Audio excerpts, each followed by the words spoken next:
Alright, today we are looking at Ultimate Annual 2. This is part of the Ultimate Universe. It's written by Charlie Ray Huston. He is a writer of books with words. He writes a series of mediocre, cynical vampire detective novels. Not very good, but his comics work is generally solid. He wrote the best run on Moon Man. Fantastic this, I recommend it. Some of the best stuff ever done with Moon Man.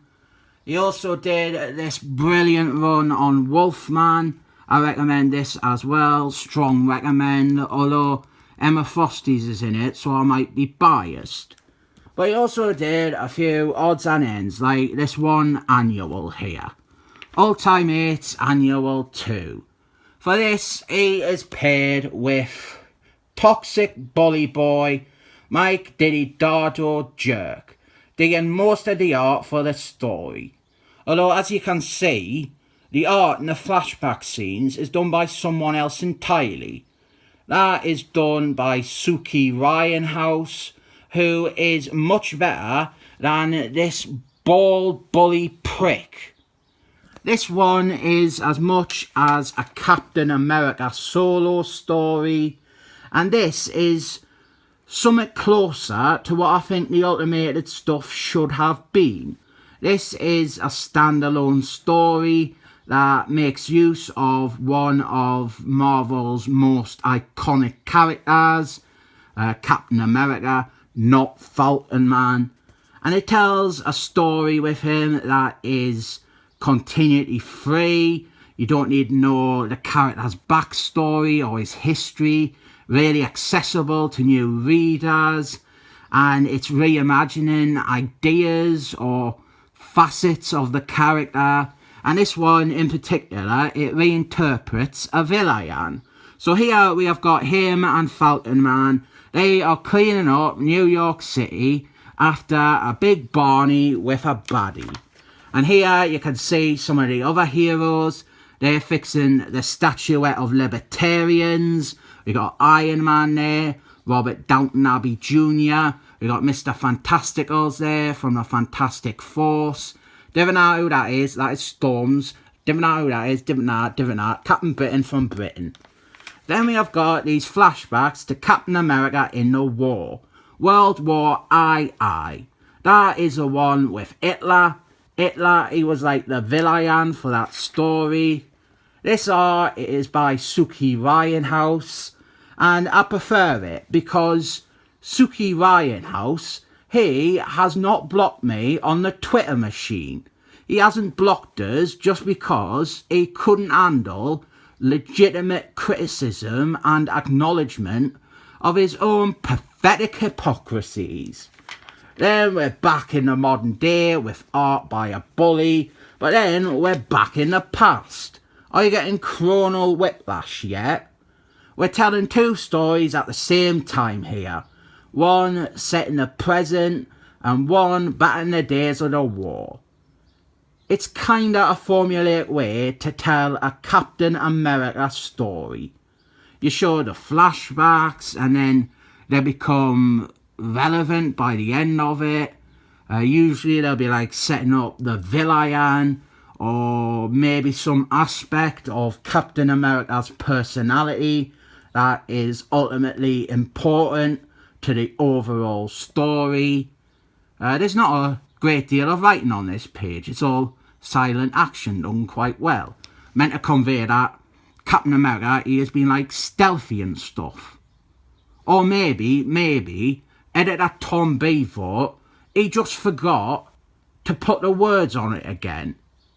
You know, just like he did with this old page here of Thunderballs 4 from 1997.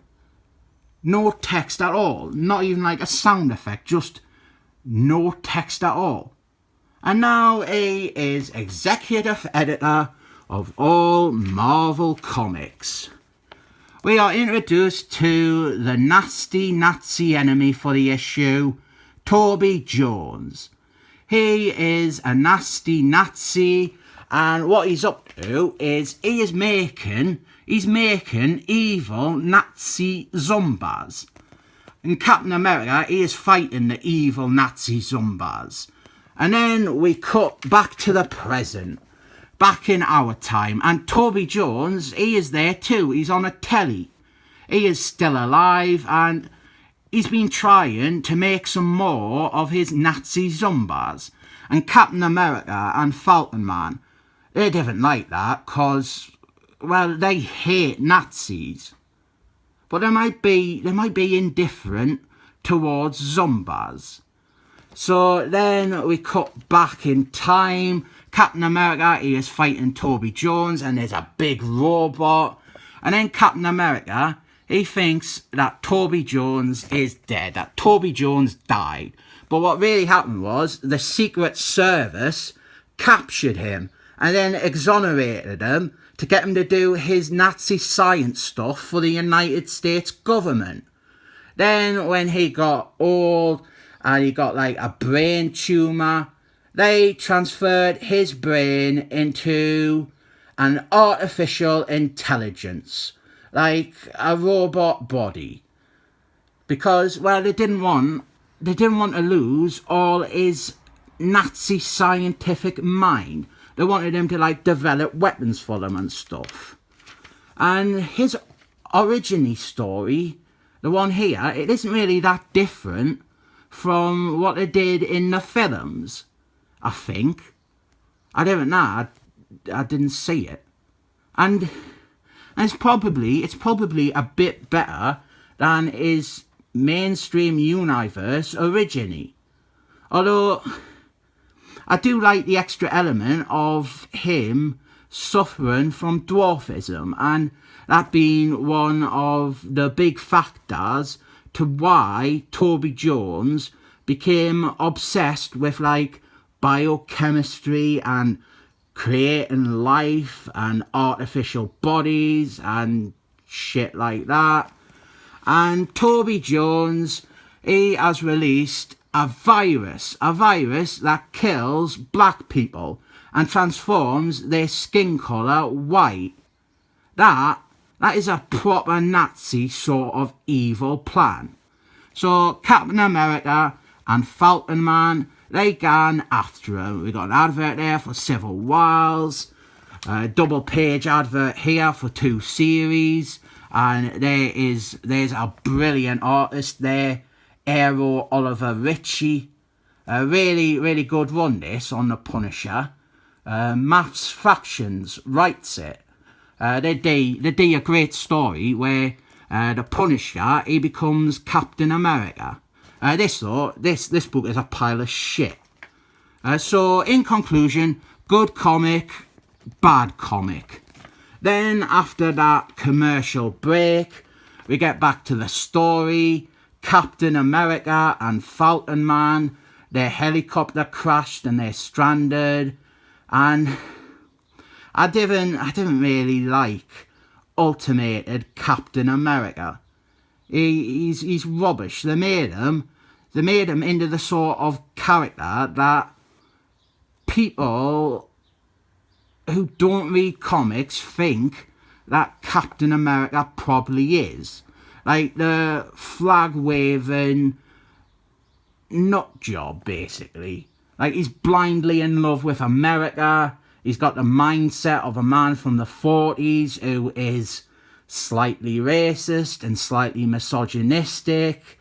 He's kind of the sort of character who would selfishly gone back to the 1940s and just abandon all his friends and the people of the modern day just because he was apparently in denial and he just preferred the past when things were simpler. He never adapted to the modern day.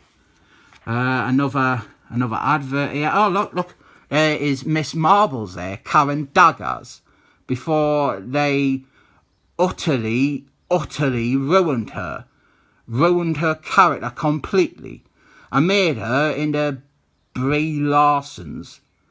This run on her book, though, this one lasted 50 issues. And not a single one of the Brie Larson's books have lasted anywhere near that long. So, Falcon Man, he is lecturing Captain America on all the racial upheaval that Captain America missed in the 60s and the 70s.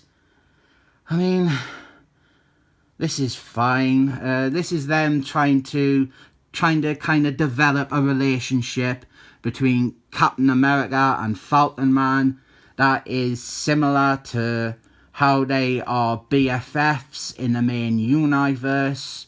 This bit here, though, this bit I love. This bit's great. This is proper Captain America. An hard man gave them a lift in the back of his truck. And then he pulls out a photo. He shows Captain America a photo and he goes, "Told you we had met before." And then Captain America, he goes, "I never doubted it for a second, sir."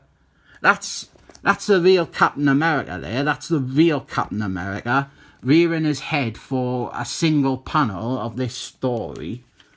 Now they are driving a muscle car and they get chased by a bunch of racist rednecks because, of course, they're rednecks. They start having a fight with them.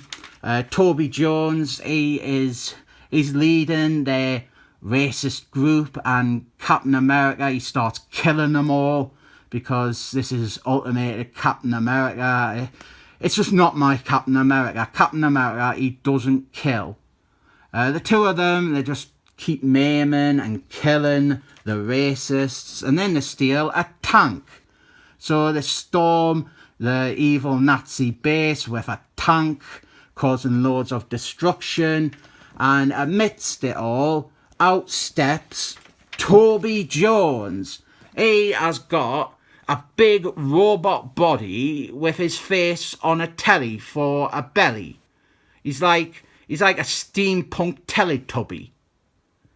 Quite a good redesign. It's quite a natural redesign of the character. I do like this redesign. It's pretty good. So Captain America, he's getting ready to fight because Toby Jones, he wants to steal Captain America's body for himself. Like, he wants to transfer his mind into Captain America's body. But instead, all of Toby Jones's captives is slaves or the people he experiments on or whatever they're meant to be. They all revolt and they defeat him. Then we end the flashback strands with a bit about racism. Black people, even black soldiers, they're not allowed into the dance. Oh, that is racist. But the fight is over in the modern day. The fight is over as quickly as it started, which is a shame. Toby Jones, he looked menacing and he deserved to actually fight Captain America, but it's just over. He got defeated by an angry mob. They set him up for a whole issue and then it was just over. And then the whole comic is over. Parts of this are okay. There is some promise, but there is a lot of preaching about racism and a lot of wasted ideas. The flashbacks, they didn't really serve much purpose. The villain, he shows up at the end and doesn't really get to do anything. And most of the stuff is all around Captain America being a bit of a bigot. It's a shame because on paper, this is a great story. When I picked this out of my collection, I thought that it was going to be like a strong recommend, but it's not. I didn't recommend this. It's not very good. I rate this comic, Ultimate Annual 2, 7 thumbs up. Before I end though, I want to take a moment to just say, down below, I'm going to link to the fundraiser for Star Trek Girl's sister. She doesn't really know who I am, but I watch her videos and what has happened, it is sad. So give what you can, but mainly money. I think it mainly only accepts monetary donations.